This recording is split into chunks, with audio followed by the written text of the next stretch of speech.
Welcome to Naya Daur. I am Zunaira Azhar.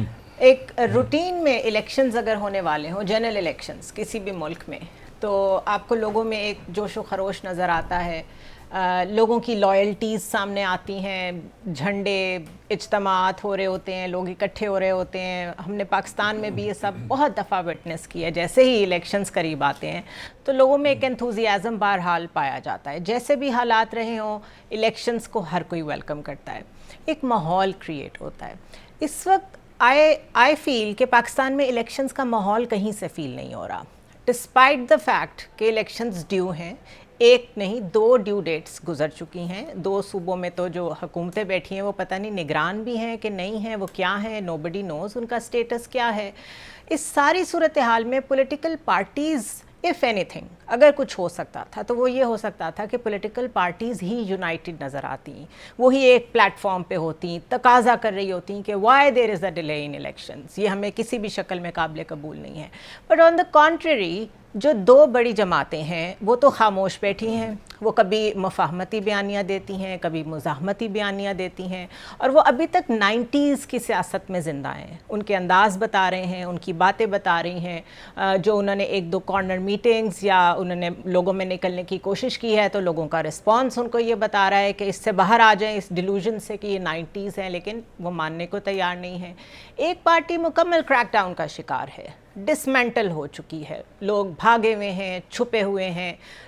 Journalism کا کوئی حال نہیں ہے، وہ بھاگے ہوئے لوگوں کا انٹرویوز بھی کر رہے ہیں، کریڈیبلٹی کی کسی کو فکر نہیں ہے. آئی تھنک معیشت تو لویسٹ ایب پہ ہے ہی، اور بھی ہمارا جو پولیٹیکل ڈائسپورا ہے، پولیٹیکل لینڈسکیپ ہے، وہ اس سے زیادہ ڈکلائن کا شکار شاید ہی کبھی ہوا ہو. اینڈ وائی آئی سے دس کہ ایسا کبھی نہیں ہوا، because nobody is vocal about it. کوئی بات نہیں کر رہا اس بارے میں. ملک صاحب، آپ کس طرح دیکھتے ہیں؟ ایٹ لیسٹ کوئی شور تو ہونا چاہیے نا، کوئی پولیٹیکل پارٹیز کی طرف سے، کامن سٹیزنز کی طرف سے، کنسرن سٹیزنز، جرنلسٹ، سب کو شور تو مچانا چاہیے کہ الیکشنز کرائیں، بٹ عجیب سی خاموشی ہے. نہیں، شور کس چیز پہ مچائے نا؟ سوال تو یہ ہوتا ہے کہ کوئی مقابلہ ہو، کہ کسی سے لڑائی جھگڑا چل رہا ہو. میں پولیٹیکل بات کروں. جب آپ کا مطلب جس جگہ ہم بیٹھے ہیں پاکستان کی بات کر لیتے ہیں، اس میں میجورٹی 60% پنجاب ہے. تو جب پنجاب میں 2 پارٹیوں کے درمیان، میں پولیٹیکل بات کروں، پی ٹی آئی اور نون لیگ کے درمیان مقابلہ بنتا ہے، کوئی کہہ سکتا ہے پی ٹی آئی سے پاپولر ہے، اور جب ایک پارٹی جس سے آپ کا مقابلہ ہے وہ اتنی زیادہ آپ کی دوست ہو، اتنی آپ کی خدمت کرے کہ جناب 100 جلسے کرے، 2 اپنا لانگ مارچ کرے، آپ پہ سب سے پہلے کہ قومی اسمبلی سے ہم استعفیٰ دینے لگے ہیں، وہاں آپ کو فری ہینڈ دے دے. پھر وہ کہ جو 2 جہاں پہ میری اسمبلی، اچھا یہاں پہ یہ بھی توڑ دینی ہے، وہ بھی توڑ دی. پھر آپ نے اس طرح کی کام کیا کہ اس ملک کا وزیر اعظم کہہ رہا ہے کہ یہ جو پی ٹی اے کا چیئرمین ہے یہ ریاست کے ساتھ لڑائی کر رہا ہے، تو وہاں تو معافی نہیں ہے. تو مجھے بتاؤ کہ یہ جب ہم میچ کھیلتے ہیں، انگلینڈ اور پاکستان کا کرکٹ میچ ہے نا، پاکستان کا اور سری لنکا کا میچ ہے، یہ تو سمپلی ایک کیک میں حکومت پڑی ہے، نون لیگ کے پاس کیک ہے، انہوں نے آگے چائے کے ساتھ کیک کھا کے آرام سے سکون سے بیٹھ جانا ہے. تو ایکسائٹمنٹ کہاں سے ہے؟ مطلب there is no attempt from Pakistan Peoples Party کہ کوئی کم بیک کی کوشش ہی کریں. پنجاب میں آ کے کوئی کیمپین چلانے کی کوشش کرتے. استحکام پاکستان پارٹی ایک نئی جماعت ہے، اسی کا کوئی انتھوزیازم. بلکہ مجھے بہت ہنسی آ رہی تھی کہ ان کے لانچ ہوئے ہوئے تو مہینے ہو گئے، اور جس طرح وہ لانچ ہوئی وہ سائڈ پہ رکھیں. کل مبارکباد ہوئی کہ وہ الیکشن کمیشن میں فائنلی وہ نوٹیفائی بھی ہو گئے ہیں ایز اے پارٹی. کسی کی طرف سے کوئی موومنٹ نہیں ہے. مجھے لگتا ہے کسی کا دھیان ہی نہیں ہے الیکشنز کی طرف. دیکھیں، وہ دھیان تو تب ہو کہ جب انہیں اس بات کا یقین ہو کہ انتخابات ہونے. تو اس وجہ سے تو دھیان ہونا چاہیے. ہاں، ہونا چاہیے. بالکل بہت اچھا سوال ہے. بلکہ میں تو اس بات پہ بڑا خوش ہوں کہ آپ نے ایک بالکل نیا ایک اینگل دیا کہ چلے پی ٹی آئی کے اوپر تو بہت مشکل وقت ہے، اور مسلم لیگ نون واپسی کی تیاری کر رہی ہے، تو باقی سیاسی جماعتوں کو کیا ہوا؟ یہ ساری جماعتیں دھیان دینے کے بجائے دھیان چند بن کے کیوں بیٹھ گئی ہیں، اور ان کے منہ میں گھگیاں کیوں پڑ گئی ہیں؟ ایک طرف وہ پیپلز پارٹی ہے، اس میں وہ مجھے شعلے فلم یاد آ گئی، اس میں وہ ایک سین کے اندر وہ مولوی صاحب جو ہیں، وہ جب ان کا بیٹا مر جاتا ہے تو بڑی خاموشی ہوتی ہے، تو وہ آتے ہیں تو خاموشی ہوتی ہے، تو کہتے ہیں اتنا سناٹا کیوں ہے بھائی؟